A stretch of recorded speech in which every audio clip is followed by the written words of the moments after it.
6 to 12 के लिए इतिहास, कला, संस्कृति एवं संबंधित तथ्य से जानकारी है। इसकी कुछ क्वेश्चन है आपको 6 और 12 के लिए इतिहास का। तो इसके लिए मैं जानकारी देना चाहूंगी।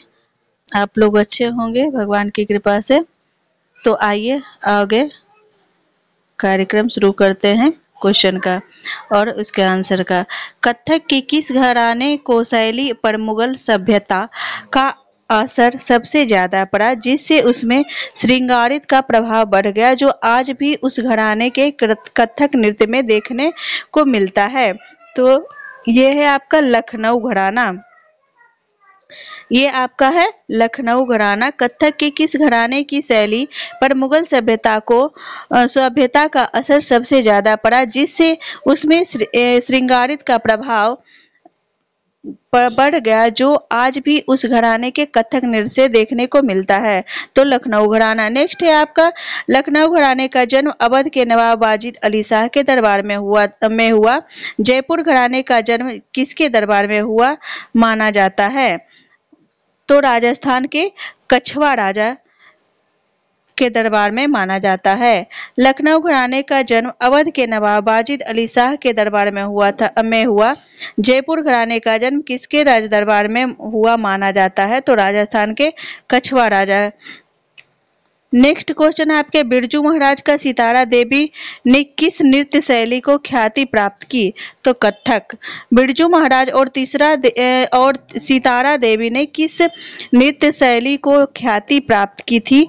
तो कथक। माधुरी दीक्षित किस भारतीय नृत्य कला से संबंधित है? तो कथक। माधुरी दीक्षित किस भारतीय नृत्य कला से संबंधित है? तो कथक। ने आपका अब जानेंगे ओडिसी। ओडिसी नाट्य शास्त्र पर आधारित किस राज्य की लोकप्रिय नृत्य शैली है? तो ओडिशा। ओडिशा नाट्य शास्त्र पर आधारित किस राज्य की लोकप्रिय नृत्य है? तो ओडिशा। नेक्स्ट है आपका यह नृत्य पहले मंदिरों में होता था, किंतु अब कलाकार इसका प्रदर्शन बहुविध कर रहे हैं। यह नृत्य अत्यंत शालीन एवं सुसंस्कृत है और भंगी एवं करण के प्रमुख तत्व हैं। भंगी किसको कहा जाता है? तो मूल मुद्राओं को। यह नृत्य पहले मंदिरों में होता था, किंतु अब कलाकार इसका प्रदर्शन बहुविधि कर रहे हैं। यह नृत्य अत्यंत शालीन एवं सुसंस्कृत है और भंगी एवं करण इसके प्रमुख तत्व हैं। भंगी किसको कहा जाता है? तो मूल मुद्राओं को। नेक्स्ट है आपका भगवान के प्रति भक्ति भावना इस नृत्य शैली के माध्यम से व्यक्त की जाती है। इस नृत्य का मुख्य भाव क्या है? तो समर्पण एवं आराधना।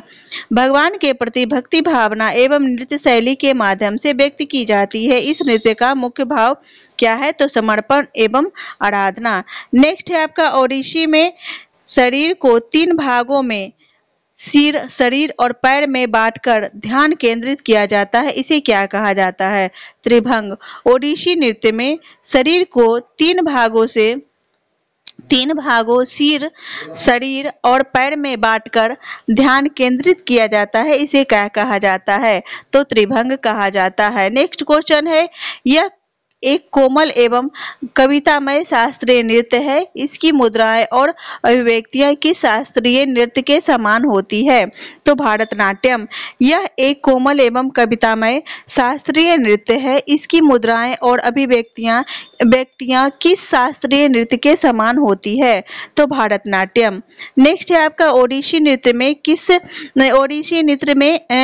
में उड़ीसा के परिवेश तथा इसके सर्वाधिक लोकप्रिय देवता भगवान जगन्नाथ की महिमा का गान किया जाता है। इसमें भगवान विष्णु के किस अवतार के बारे में कथाएं बताई जाती है?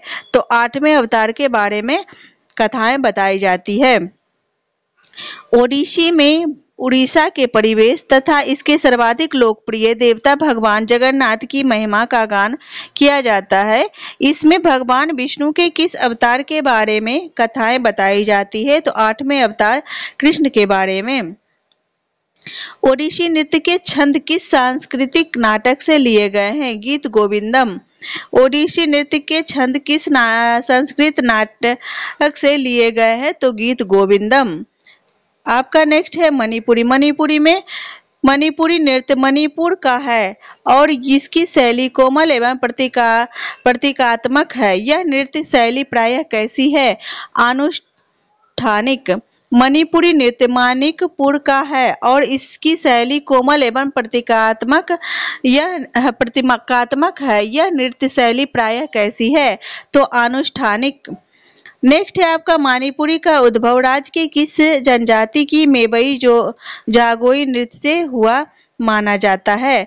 तो मेइटी जनजाति। मणिपुरी का उद्भव राज्य के किस जनजाति के मेइटी जागोई नृत्य से हुआ माना जाता है? तो मेइटी जनजाति। मेइटी जागोई नृत्य मेइटी जनजाति के किस वार्षिक धार्मिक उत्सव के दौरान किया जाता है? तो लाई हराओबा। मेबई जागोई नृत्य मेइटी जनजाति के किस वार्षिक धार्मिक उत्सव के दौरान किया जाता है? तो लाई हराओबा। नेक्स्ट है आपका मणिपुरी नृत्य के सांकेतिक रूप मणिपुर राज्य के सांस्कृतिक को दर्शाते हैं। यह कला प्राथमिक रूप से किस भगवान के जीवन की घटनाओं को प्रदर्शित करते हैं? तो विष्णु। मणिपुरी नृत्य के सांकेतिक रूप मणिपुर राज्य के संस्कृति को दर्शाते हैं। यह कला प्राथमिक रूप से किस भगवान के जीवन की घटनाओं को प्रदर्शित करते हैं? तो विष्णु। नेक्स्ट क्वेश्चन है आपका, इस नृत्य के द्वारा प्रकृति के विभिन्न परिवर्तनों को दर्शाया जाता है, जैसे बदलते मौसम, बसंत, गर्मी इत्यादि। इसमें वस्त्र रंग बिरंगे होते हैं। इसमें किन दो अभिनय का आयोजन किया जाता है? तो लाई हराओबा और रासलीला के। इस नृत्य के द्वारा प्रकृति के विभिन्न परिवर्तन को दर्शाया जाता है, जैसे बदलते मौसम, बसंत, गर्मी इत्यादि। इसमें वस्त्र रंग बिरंगे होते हैं। इसमें किन दो अभिनय का आयोजन किया जाता है? तो लाई हराओबा और रासलीला। नेक्स्ट क्वेश्चन है आपका, रासलीला में कृष्ण की लीलाओं का निरूपण होता है। लाई हराओबा में किसका निरूपण किया जाता है? तो सृष्टि के सृजन का। रासलीला में कृष्ण की लीलाओं का निरूपण होता है। लाई हराओबा में किसका निरूपण किया जाता है? तो सृष्टि के सृजन का। महिला रास नृत्य राधा कृष्ण की विषय वस्तु पर आधारित है, जो बैलों तथा एकल नृत्य का रूप है। कौन सा नृत्य मणिपुरी ढोलक की ताल पर पूरी शक्ति के साथ किया जाता है? तो पुरुष संकीर्तन नृत्य। महिला रास नृत्य राधा कृष्ण की विषय वस्तु पर आधारित है, जो बैले तथा एकल नृत्य का रूप है। कौन सा नृत्य मणिपुरी ढोलक की ताल पर पूरी शक्ति के साथ किया जाता है? तो पुरुष संकीर्तन नृत्य। नेक्स्ट है आपका, ढोल एक महत्वपूर्ण वाद्य यंत्र है। झांझ के साथ कतार चोलोम एक अन्य प्रेरक अभिनय है। प्रत्येक प्रदर्शन में कौन सा यंत्र अनिवार्य होता है? तो पुनंग चोलोम। नेक्स्ट ये है आपका, ढोल एक महत्वपूर्ण वाद्य यंत्र है। झांझ के साथ करतार चोलोम भी एक अन्य प्रेरक अभिनय है। प्रत्येक प्रदर्शन में कौन सा यंत्र अनिवार्य होता है? तो पुनंग चोलोम। अब आते हैं भारतीय पुरातत्व सर्वेक्षण के बारे में जानेंगे। तो भारतीय पुरातत्व सर्वेक्षण की स्थापना 1861 में एलेक्जेंडर कनिंघम ने की थी।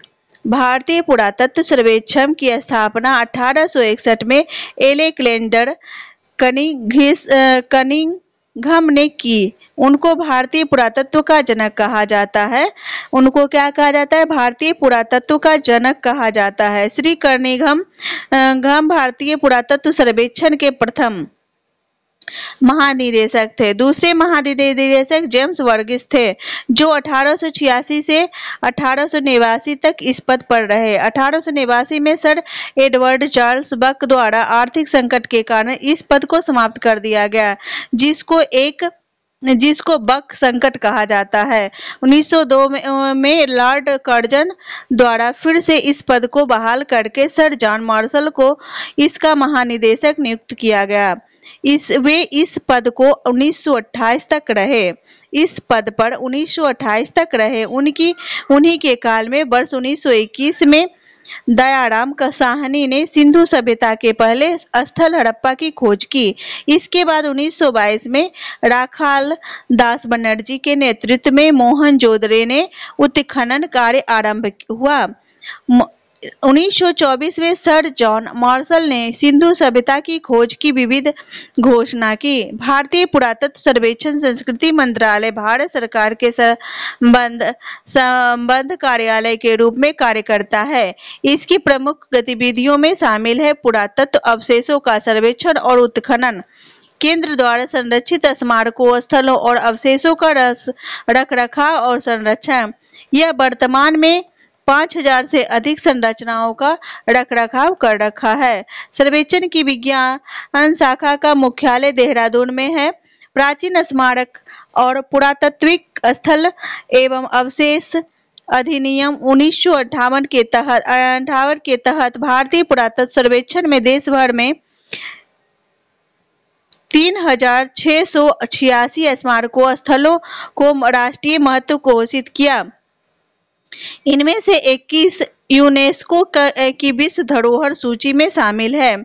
इंदिरा गांधी कला केंद्र। अब जानेंगे इंदिरा गांधी कला केंद्र के बारे में। इंदिरा गांधी राष्ट्रीय कला केंद्र कला के क्षेत्र में राष्ट्रीय स्तर का अकादमिक अनुसंधान केंद्र है, जिसके दायरे में क्लासिकल से लेकर लोकलिखित से लेकर मौखिक और प्राचीन से लेकर आधुनिक तक सभी प्रकार की कलाओं का अध्ययन और अनुभव शामिल होते हैं।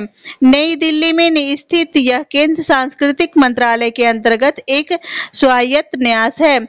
इसकी स्थापना 1887 ईस्वी में हुई। यह राष्ट्रीय पांडुलिपि मिशन का भी प्रबंधन करता है, जिससे देश भर में फैले परीक्षणों के जरिए बहुमूल्य धरोहर का परीक्षण और डिजिटाइजेशन किया है। इसी के साथ मैं आपका ये वीडियो समाप्त करती हूँ। नेक्स्ट वीडियो में मिलते हैं। धन्यवाद। आपको ये वीडियो अच्छी लगे लाइक करना, सब्सक्राइब करना। धन्यवाद।